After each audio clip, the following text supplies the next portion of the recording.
지금 아시아의 하늘길에서 충격적인 사건이 벌어졌습니다. 시간당 160mm 폭우로 활주로가 완전히 침수되며 수천 명 승객이 발이 묶였는데요. 세계 유수의 공항이라면 며칠간 마비될 재난 상황이었습니다. 그런데 단 27분 만에 국제선 14편이 동시에 이륙을 재개하는 기적이 일어났습니다. 모두가 불가능하다고 단정한 순간 예상을 뒤엎는 반전이 펼쳐진 건데요. 전 세계 언론이 새로운 표준이라 부른 이 사건, 그 비밀은 무엇일까요? 안녕하세요. 저는 마르코입니다. 160mm의 폭우가 시간당 쏟아지는 순간 제 스마트폰 화면에 빨간 긴급 자막이 떠올랐어요. 활주로 침수, 전면 운항 중단이라는 문구가 눈에 박혔습니다. 들려오는 빗소리는 마치 천둥처럼 웅장했죠. 제 심장이 빠르게 뛰기 시작했어요. 로마 공항에서 겪었던 그 악몽이 다시 떠올랐습니다. 3년 전, 단 2시간의 항공 지연 때문에 유럽 기후변화 학회에서 제 연구 발표가 취소됐던 그날이요. 그때도 이런 무력감이었어요. 공항은 늘 이런 식입니다. 이 강우량이면 로마 공항은 이틀은 멈췄을 겁니다. 제가 옆자리 승객에게 중얼거렸죠. 아시아 대도시 공항이라고 해서 다를 게 없을 거라는 확신이 들었어요. 기상재해 앞에서 공항은 그저 거대한 콘크리트 덩어리일 뿐이니까요. 대형 전등판에 빨간 글씨로 지연이라는 단어가 계속 늘어났습니다. 도쿄행 오지 108편, 런던행 KE 907편, 시드니행 TG 475편까지요. 승객들의 한숨 소리가 대합실 곳곳에서 들려왔어요. 아이를 안고 있던 젊은 엄마는 걱정스러운 표정으로 창밖을 바라봤고, 정장을 입은 비즈니스맨은 계속 휴대폰을 들여다보며 누군가와 통화를 시도하고 있었습니다. 제 가방 안에는 내일 오전 서울대학교에서 발표할 극지방 빙하융의 예측 모델 자료가 들어있었어요. 12시간 후면 300명의 국제연구진 앞에서 2년간 준비한 연구를 공개해야 하는데 지금 이 상황에서는 불가능해 보였습니다. 창밖의 폭우는 더욱 세차게 내리고 있었고 활주로는 이미 물바다가 된 상태였어요. 가슴이 답답해져서 깊게 숨을 들이마셨습니다. 공항 특유의 에어컨 냄새와 함께 불안감이 코끝을 스쳤죠. 또다시 제 연구가 물거품이 될 수도 있다는 생각에 손바닥에 식은땀이 났어요. 출발 지연 40편이 넘어서는 순간 대합실 분위기가 급격히 악화됐습니다. 승객들의 목소리가 점점 높아졌고 항공사 직원들을 향한 항의가 쏟아져 나왔어요. 저 역시 그 혼란 속에서 절망감을 감출 수 없었습니다. 학회 발표까지 12시간 남았는데 비행기는 언제 탈 수 있는 건가요? 제가 옆자리에 앉아있던 중년 남성에게 답답한 마음으로 물었을 때 그분은 큰 소리로 항공사 직원을 향해 항의했습니다. 딸의 결혼식에 참석해야 한다며 목소리를 높였죠. 근처에서는 할머니를 모시고 온 가족이 걱정스러운 얼굴로 서로를 바라보고 있었어요. 대기실 곳곳에서 휴대폰을 든 사람들이 통화를 하고 있었습니다. 영어, 중국어, 일본어, 태국어까지 다양한 언어가 뒤섞여 들려왔어요. 모두가 같은 상황이었죠. 급한 일정을 취소하거나 연기해야 하는 현실과 마주하고 있었습니다. 저는 창가 의자에 앉아 밖을 내다봤어요. 활주로의 고인물은 더욱 깊어져 보였고 항공기들은 마치 거대한 철새떼처럼 움직이지 못한 채 서 있었습니다. 정비팀들이 우비를 입고 뛰어다니는 모습이 멀리서 보였지만 이 폭우 앞에서는 무력해 보였어요. 갑자기 제 휴대폰이 진동했습니다. 서울대학교 학회 사무국에서 온 메시지였어요. 발표 일정 확인 요청이라는 제목이었죠. 가슴이 철렁 내려앉았습니다. 아직 24시간도 남지 않았는데 벌써 확인 요청이 온다는 건 다른 발표자들도 비슷한 상황에 처해 있다는 뜻일까요? 주변 승객들의 불만은 계속 커져갔습니다. 한 젊은 여성이 SNS에 상황을 실시간으로 올리며 공항을 비판하고 있었고 기자로 보이는 남성은 카메라로 대합실 혼란 상황을 촬영하고 있었어요. 이 모든 게 뉴스로 나가면 공항의 평판은 어떻게 될까요? 시계를 보니 벌써 오후 3시가 넘었습니다. 예정 출발 시간보다 4시간이 지난 상태였어요. 제 마음속에서는 이미 포기하는 마음이 자리 잡기 시작했습니다. 갑자기 공항 천장에 스피커에서 또렷한 목소리가 울려 퍼졌습니다. 한국어, 영어, 중국어, 일본어, 태국어, 베트남어까지 동시에 6개 언어로 안내방송이 시작됐어요. 대합실의 소란스러운 분위기가 순간 잠잠해졌습니다. 지금부터 모든 절차는 27분 단위 시나리오에 따라 움직입니다. 방송 내용이 제 귀에 꽂혔어요. 27분이라는 구체적인 숫자가 언급되자 주변 승객들도 고개를 들어 스피커를 바라봤습니다. 뭔가 달랐어요. 지금까지 들었던 뻔한 사과 멘트나 애매한 대기 요청과는 완전히 다른 느낌이었죠. 항공안전 엔지니어라고 자신을 소개한 소연이라는 여성이 마이크 앞에 섰습니다. 그녀의 목소리는 침착하면서도 확신에 차 있었어요. 키는 그리 크지 않았지만 어깨를 꼿꼿이 펴고 서 있는 모습에서 전문성이 느껴졌습니다. 현재 강우량 분석 결과 오후 4시 27분부터 일시적 약화 구간이 예측됩니다. 이 시간을 활용해 1단계 배수 작업을 시행하겠습니다. 제가 깜짝 놀랐어요. 로마 공항에서는 이런 구체적인 계획을 들어본 적이 없었거든요. 그때는 그냥 기상 상황이 호전되면 연락드리겠다는 막연한 말뿐이었죠. 하지만 여기서는 분 단위까지 계산된 시나리오를 제시하고 있었습니다. 소연의 설명이 계속됐어요. 승객들의 시선이 점점 집중되기 시작했습니다. 아까까지 불만을 토로하던 중년 남성도 조용히 듣고 있었고, 아이를 안고 있던 젊은 엄마도 희망적인 표정을 지었어요. 16대의 전문 배수 장비가 대기 중이며 기상청과 실시간 데이터를 공유하고 있습니다. 연료 잔량과 목적지별 우선순위도 이미 재편성 완료했습니다. 제 마음속에서 의심과 호기심이 동시에 일어났어요. 정말로 27분 만에 이 상황을 해결할 수 있을까요? 아니면 그냥 승객들을 안심시키기 위한 말뿐일까요? 창밖의 폭우는 여전히 세차게 내리고 있었고 활주로의 물은 줄어들 기미가 보이지 않았습니다. 그런데 소연의 다음 말이 제 관심을 끌었어요. 지금부터 여러분의 휴대폰으로 실시간 진행 상황을 확인하실 수 있습니다. QR코드가 대형 스크린에 떠올랐고 승객들이 하나둘씩 스마트폰을 꺼내기 시작했습니다. 갑자기 제 휴대폰 화면이 빨갛게 변했습니다. 긴급 뉴스 알림이 연달아 쏟아져 나왔어요. 도심 지하철 1호선부터 9호선까지 전면 운행 중단, 시내 주요 도로 침수로 교통 마비, 그리고 인근 3개 구역 정전까지요. 상황이 공항 밖에서도 심각해지고 있었습니다. 전기가 끊기면 데이터도 끊깁니다. 그럼 끝이에요. 옆자리 승객이 절망적인 목소리로 중얼거렸어요. 창밖을 보니 멀리 도시 불빛들이 하나둘씩 꺼져가고 있었습니다. 마치 거대한 검은 파도가 도시를 집어삼키는 것처럼 보였죠. 이제 공항만이 마지막 희망의 섬처럼 느껴졌어요. 대합실 분위기가 다시 어두워졌습니다. 아까 잠시 희망을 품었던 승객들의 얼굴에 다시 걱정이 드리워졌어요. 27분 시나리오가 무슨 소용이겠어요? 도시 전체가 마비되고 있는데 말이죠. 제 스마트폰에는 계속해서 재난 문자가 들어왔습니다. 시간당 180mm로 강우량이 더욱 증가했다는 소식이었어요. 기상청에서는 50년 만에 기록적 폭우라고 발표했습니다. 이런 상황에서 항공기가 뜰 수 있을까요? 젊은 기자가 카메라를 들고 상황을 생중계하고 있었어요. 현재 공항 상황은 절망적입니다. 승객들은 발이 묶인 채 속수무책으로 기다리고 있습니다라고 말하더군요. 그 말이 제 귀에 박혔어요. 정말 속수무책인 건가요? 소연과 공항 직원들은 여전히 바쁘게 움직이고 있었습니다. 하지만 창밖의 현실은 너무나 참혹했어요. 활주로뿐만 아니라 공항 진입로까지 물에 잠겨가고 있었습니다. 택시와 버스들이 물속에서 꼼짝 못하고 있는 모습이 보였죠. 제 가방 속 연구 자료가 무겁게 느껴졌습니다. 2년간 준비한 극지방 빙하 융해 데이터, 300페이지에 달하는 분석 결과, 그리고 내일 발표할 예정이었던 새로운 예측 모델까지요. 모든 게 물거품이 될 것 같았어요. 주변에서 울음소리가 들렸습니다. 할머니를 모시고 온 가족 중 어린 손녀가 무서워서 울고 있었어요. 할머니는 손녀를 달래며 괜찮다, 곧 집에 갈 수 있을 거야 라고 말씀하셨지만 그분의 목소리도 떨리고 있었습니다.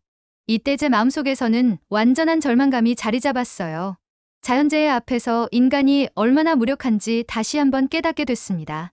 오후 4시 정각, 갑자기 대형 스크린에 새로운 화면이 떠올랐습니다. 실시간 기상 예측 모델이 10분 단위로 강수량 변화를 보여주고 있었어요. 슈퍼컴퓨터가 계산한 데이터라고 표시되어 있었습니다. 제가 깜짝 놀랐어요. 연료 3시간 남은 항공기부터 먼저 띄웁니다. 소연의 목소리가 다시 스피커를 통해 들려왔어요. 화면에는 각 항공기별 연료 잔량과 목적지까지의 비행시간이 실시간으로 업데이트되고 있었습니다. 도쿄행 오지 108편이 최우선 순위로 표시됐죠. 연료가 2시간 47분밖에 남지 않았다고 나타났어요.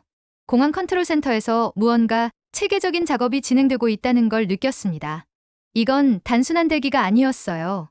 모든 데이터가 분석되고 우선순위가 재편성되고 있었죠. 로마 공항에서는 상상도 할 수 없었던 일이었습니다. 제 옆자리에 앉아있던 중년 남성이 화면을 보며 저런 시스템이 있었구나라고 감탄했어요. 딸의 결혼식에 참석해야 한다던 그분의 표정에도 조금씩 희망이 피어오르고 있었습니다. 기상 모델을 자세히 살펴보니 놀라운 점이 있었어요. 오후 4시 20분부터 27분까지 딱 7분간 강우량이 시간당 40mm로 급격히 줄어든다는 예측이었습니다. 그 짧은 시간을 노린다는 건가요? 화면 아래쪽에는 배수 장비들의 위치가 실시간으로 표시되고 있었어요. 16대의 특수 차량이 활주로 주변에 대기하고 있다는 걸 확인할 수 있었습니다. 각 차량의 배수 용량까지 표시되어 있었죠. 분당 500톤씩 처리할 수 있다고 나와 있었어요. 승객들도 하나둘씩 화면에 집중하기 시작했습니다. 아까까지 SNS에 불만을 올리던 젊은 여성도 이제는 화면을 촬영하며 이건 정말 대단한데? 라고 중얼거렸어요. 울고 있던 어린 손녀도 할머니 품에서 화면을 신기하게 바라보고 있었습니다. 제 마음속에서 불안과 호기심이 뒤섞였어요. 정말로 이 모든 계획이 실현될 수 있을까요? 7분이라는 짧은 시간 동안 활주로의 물을 모두 빼낼 수 있을까요? 하지만 적어도 지금까지와는 완전히 다른 접근이라는 건 분명했습니다. 창밖을 보니 배수 차량들이 움직이기 시작했어요. 우비를 입은 작업자들이 체계적으로 배치되고 있었습니다. 시계를 보니 4시 18분이었어요.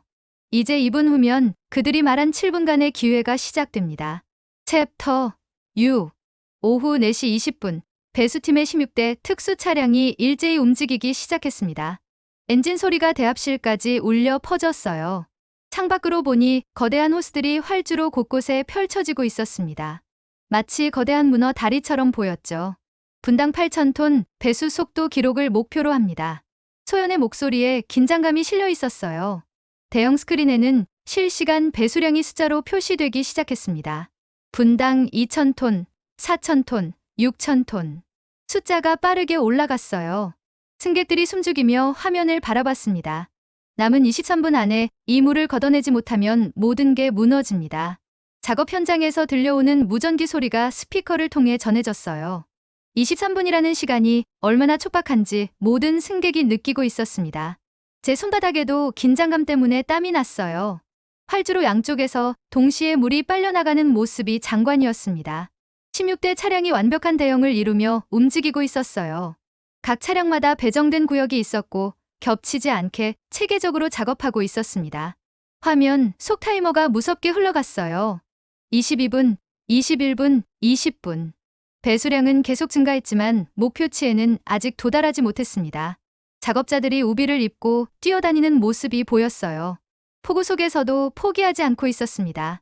옆자리 중년 남성이 정말 가능할까요? 라고 제게 물었어요.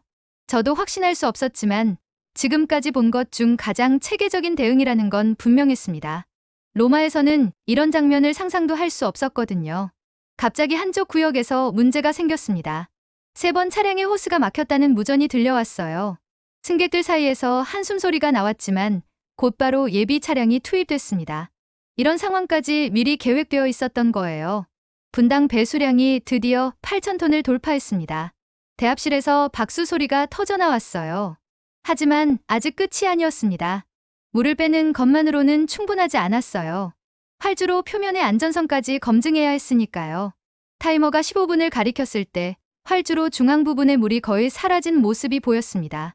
작업자들이 측정 장비를 들고 뛰어가고 있었어요. 안전점검이 시작된 거였습니다.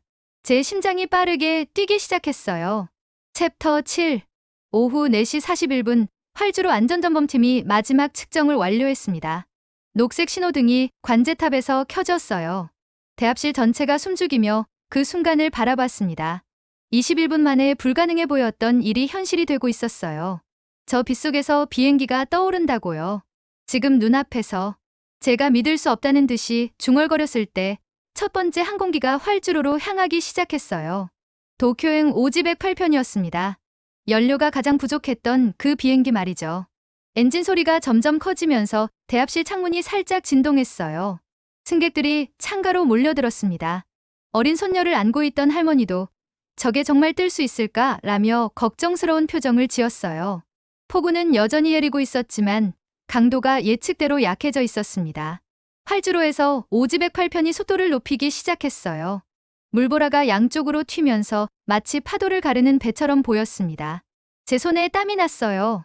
3년 전 로마에서의 악몽이 다시 떠올랐지만 이번에는 뭔가 달랐습니다. 이륙허가 오즈백 8편. 관제탑의 목소리가 스피커를 통해 들려왔어요. 항공기가 활주로 끝에서 하늘로 솟아올랐습니다. 비구름 속으로 사라져가는 모습을 보며 대합실에서 환호성이 터져 나왔어요. 21분 만에 첫 번째 기적이 일어난 거였습니다. 젊은 기자가 흥분한 목소리로 생중계를 시작했어요. 믿을 수 없습니다. 21분 만에 활주로 복구가 완료됐습니다. 그의 카메라에는 두 번째 항공기가 이미 대기하고 있는 모습이 잡혔어요. 제 가슴이 뛰기 시작했습니다. 정말로 제가 내일 서울대학교에서 발표할 수 있을까요? 2년간 준비한 연구가 물거품이 되지 않을까요? 희망과 불안이 동시에 밀려왔어요. 소연이 다시 마이크를 잡았습니다. 2단계 운항 재개를 시작합니다. 연료량 순서대로 차례를 지켜주세요. 그녀의 목소리에는 안도감과 함께 자신감이 넘쳐 흘렀어요. 27분 시나리오가 실제로 성공한 거였습니다. 창밖으로 보니 세 번째, 네 번째 항공기들이 줄지어 대기하고 있었어요. 활주로는 이제 완전히 정상 상태로 돌아와 있었습니다. 배수 차량들이 정리되고 있었고 작업자들이 승리의 미소를 지으며 서로 악수하고 있었어요. 옆자리 중년 남성이 제게 말했어요. 이제 딸 결혼식에 갈 수 있겠네요. 그분의 얼굴에는 감사한 표정이 가득했습니다. 저도 모르게 미소가 지어졌어요. 챕터 8. 오후 5시 SNS에서 폭발적인 반응이 일어나기 시작했습니다. 샵메라크27이라는 해시태그가 실시간 트렌드 1위에 올랐어요. 제 휴대폰에도 전 세계 언론사들의 속보 알림이 쏟아져 들어왔습니다. 27분 만에 이뤄낸 공항 복구 작전이 전 세계의 주목을 받고 있었어요. 이건 단순한 복구가 아니라 세계 표준의 탄생입니다. CNN 기자가 생중계에서 말하는 모습이 대합실 스크린에 나타났어요. 영국 BBC, 일본 NHK, 독일 DW까지 각국 언론이 이 사건을 보도하고 있었습니다. 제가 놀란 건 단순히 기술적 성과만을 다루는 게 아니라는 점이었어요. 유럽 항공안전청에서 공식 성명을 발표했다는 뉴스가 떴습니다. 극한 기상 조건에서의 새로운 대응 모델이라고 평가했어요. 국제민간항공기구도 이 사례를 표준 매뉴얼에 포함시키겠다고 발표했습니다. 소연이 국제언론 인터뷰를 받는 모습이 보였어요. 여러 나라 기자들이 그녀를 둘러싸고 질문을 쏟아내고 있었습니다. 어떻게 이런 정확한 예측이 가능했나요? 16대 차량 협업 시스템의 핵심은 무엇인가요? 그녀의 대답이 인상적이었어요. 준비된 시스템과 팀워크의 결과입니다. 개별 기술이 아니라 통합 운영이 핵심이었죠. 겸손하면서도 전문적인 답변이었습니다. 제 스마트폰에는 동료 연구자들로부터 메시지가 쏟아지고 있었어요. 마르코, 너 그 공항에 있었다면서? 정말 대단하다더라. 27분 기적 현장에 있었다니 부럽다 같은 내용들이었죠. 트위터에서는 샵미라클27 해시태그와 함께 수천 개의 게시물이 올라오고 있었어요. 현장에 있던 승객들의 실시간 영상, 전문가들의 분석, 그리고 전 세계 공항 관계자들의 찬사까지요. 조회수가 이미 1000만을 넘어서고 있었습니다. 대합실 분위기도 완전히 바뀌었어요. 아까까지 불만을 토로하던 승객들이 이제는 자랑스러워하고 있었습니다. 우리가 역사적 현장에 있었다는 인식이 퍼지고 있었어요. 어린 손녀를 안고 있던 할머니도 이런 걸 보게 되다니라며 감탄하고 계셨습니다. 유튜브에는 이미 분석 영상들이 올라오기 시작했어요. 항공 전문가들이 27분 작전의 기술적 세부 사항을 설명하고 있었습니다. 슈퍼컴퓨터 기상 예측, 16대 차량 동시 운영, 연료량 기반 우선순위 시스템 같은 키워드들이 화제가 되고 있었어요. 제가 가장 놀란 건 이 모든 관심이 단순한 호기심을 넘어서고 있다는 점이었어요. 전 세계 공항들이 이 시스템을 도입하려고 문의하고 있다는 뉴스도 나왔습니다. 정말로 새로운 표준이 만들어지고 있는 거였어요. 오후 6시 30분, 드디어 제가 탈 런던행 KE907편 탑승 안내가 시작됐습니다. 국제선 14편이 동시에 재개되는 순간이었어요. 대형 스크린에는 실시간으로 각 항공편의 출발 현황이 표시되고 있었습니다. 모든 게 정상 궤도에 올라 있었죠. 위기는 무력함이 아니라 준비된 자가 세계를 바꾸는 순간이군요. 제가 탑승구로 향하며 혼자 중얼거렸어요. 3년 전 로마 공항에서 느꼈던 절망감과는 완전히 다른 감정이었습니다. 이번에는 인간의 준비성과 협력이 자연재해를 극복하는 모습을 직접 목격했거든요. 탑승구에서 소연을 다시 만났습니다. 그녀는 여전히 바쁘게 움직이며 마지막 점검을 하고 있었어요. 제가 다가가서 감사 인사를 전했습니다. 정말 믿을 수 없는 일이었어요. 어떻게 이런 시스템을 만들 수 있었나요? 개별 기술보다는 통합적 사고가 핵심이었어요. 기상 예측, 장비 운영, 인력 배치가 모두 하나의 시나리오로 연결되어야 했거든요. 그녀의 설명을 들으며 제 연구 분야와의 공통점을 발견했어요. 극지방빙하 융해도 결국 여러 변수의 통합 분석이 필요하니까요. 비행기에 탑승하면서 창밖을 내다봤어요. 활주로는 이제 완전히 정상 상태였고 다른 항공기들도 질서정연하게 이륙하고 있었습니다. 불과 몇 시간 전까지만 해도 물바다였던 그곳이 지금은 희망의 활주로가 되어 있었어요. 기내에서 승무원이 특별 안내를 해주었습니다. 오늘 여러분이 목격하신 27분 기적은 이미 전 세계 뉴스가 되었습니다. 승객 여러분도 역사의 증인이 되셨어요. 기내 곳곳에서 박수 소리가 터져나왔습니다. 이륙하면서 아래를 내려다보니 도시 불빛들이 하나둘씩 다시 켜지고 있었어요. 지하철도 운행을 재개했다는 기내 뉴스가 나왔습니다. 공항만이 아니라 도시 전체가 회복되고 있는 거였어요. 제 가방 속 연구 자료를 다시 확인했습니다. 내일 서울대학교에서 발표할 극지방빙하 융해 예측 모델 말이죠. 이제 예정대로 300명의 국제연구진 앞에서 2년간의 연구 성과를 공개할 수 있게 됐어요. 가슴이 뛰기 시작했습니다. 비행기가 구름 위로 올라가면서 아래 폭풍우가 멀어져 갔어요. 창밖으로 보이는 하늘은 맑고 별들이 반짝이고 있었습니다. 제 마음속에서도 새로운 확신이 자리 잡았어요. 위기 앞에서 포기하는 것이 아니라 준비된 시스템과 협력으로 극복할 수 있다는 믿음이었죠. 27분. 그 짧은 시간이 제게는 인생관을 바꾸는 순간이 되었습니다. 앞으로 제 연구에서도 이런 통합적 접근을 시도해 봐야겠어요. 개별 데이터가 아니라 전체 시스템을 보는 관점으로 말이죠. 여러분이라면 어떠셨을까요? 시간당 160mm의 폭우 속에서도 단 27분 만에 정상화된 공항. 세계적으로 최고의 서비스 자랑하는 인천공항. 이렇게 모든 시스템이 갇혀있는 한국에 거주하는 여러분이 부럽습니다. 댓글로 여러분의 생각을 들려주세요. 더 많은 해외 감동 스토리를 가장 먼저 만나고 싶다면 구독과 좋아요는 큰 힘이 됩니다. 감사합니다.